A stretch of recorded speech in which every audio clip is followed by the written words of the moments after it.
Hi, I'm Robert. In this video I will show you how to clean your oxidation stability accessories. The reaction vessel and the air inlet tube are single-use parts. All other parts are cleaned in a dishwasher and then dried in a drying oven.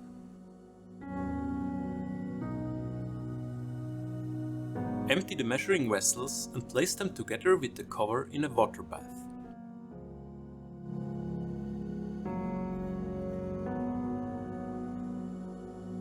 Remove the silicone tube and reaction vessel cover and add both to the water bath.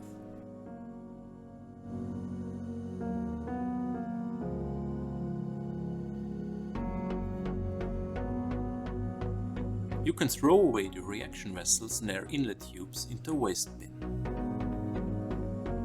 Pre-soak all multi-use parts with soap for at least 1 hour. The easiest way to clean all parts is by using a dishwasher. Place the silicone tube upright in an insert for tubes. Place the measuring vessel lid and measuring vessel on a suitable washing insert.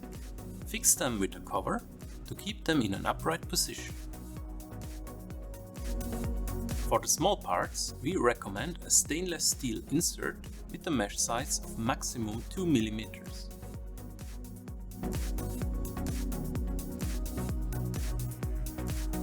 Place all parts in the dishwasher. Use the strongest washing program. When the dishwasher is finished, you should further dry the silicone tubes and the small parts in a drying oven. Place the parts on a stainless steel plate.